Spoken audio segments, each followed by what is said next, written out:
श्री गणेशाय नमः। श्रीमद्भगवद्गीता द्वितीयोऽध्यायः सांख्ययोगः। श्लोका 1-20।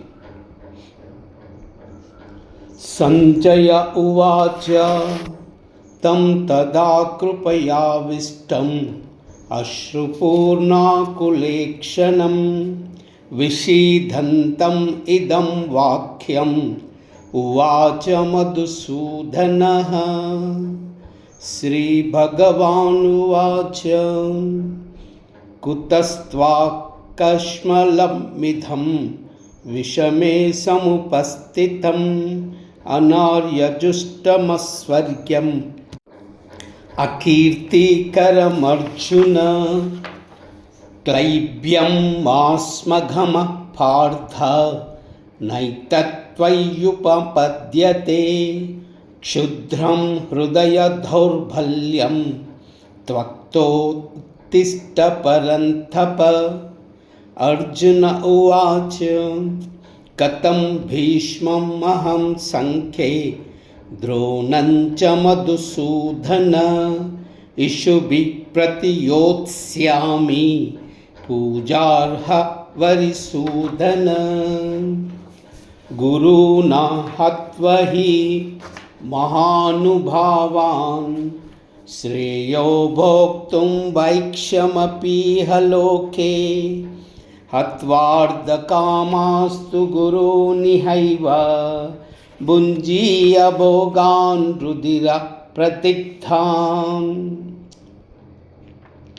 न च विद्मः कतरन्नो गरीयो यद्वा जययां यदि वा नो जयेयु।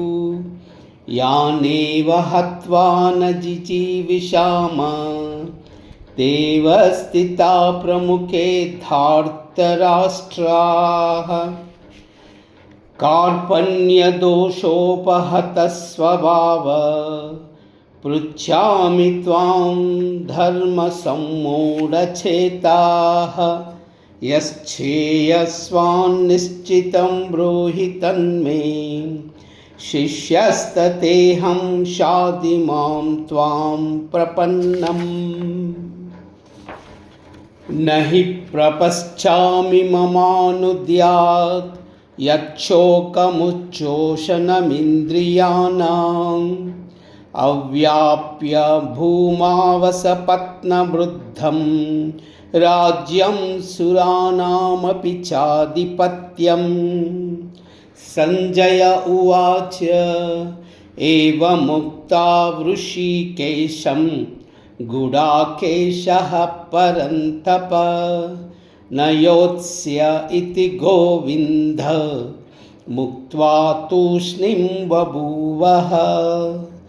तमुवाच ऋषिकेशः प्रवसन्निव भारत सेनयोरुभयोर्मध्ये विषीदन्तम् इदं वचः।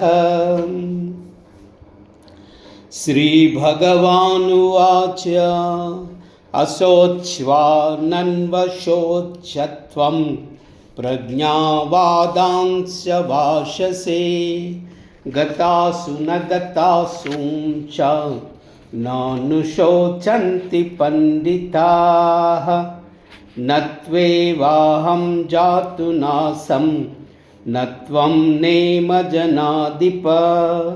न चैव न भविष्यामः सर्वे वयमतः परम्। देहिनोऽस्मिन् यदा देहे कौमारं यौवनं जरा तदा देहान्तरप्राप्तिः धीरस्तत्र न म्रियते। मात्रा स्पर्शास्तु कौन्तेय शीतोष्णसुखदुःखदाः आगमापायिनो नित्या तां स्थितिक्ष्व भारत। यं हि न व्यदयन्त्येते पुरुषं पुरुषर्भवं समदुःखसुखं धीरं सोऽमृतत्वाय कल्पते। नासतो विद्यते भावो न भावो विद्यते सतः उभयोरपि दृष्ट्वान्त त्वनयोस्तत्त्वदर्शिभिः। अविनाशि तु तद्विद्धि येन सर्वमिदं ततं विनाशमव्ययस्यास्य न कश्चित् कर्तुमर्हति। अन्तवन्त इमे देहा नित्यस्योक्ता शरीरिणः अनाशिव अप्रमेयस्य तस्मात् युद्धस्व भारत। य एनं वेत्ति हन्तारं यश्चैनं मन्यते हतम् उभौ तौ न विजानीतौ नायं हन्ति न हन्यते। न जायते म्रियते वा कदाचिन् नायं भूत्वा भविता वा न भूय। अजो नित्यशाश्वतोऽयं पुराणो न हन्यते हन्यमाने शरीरे।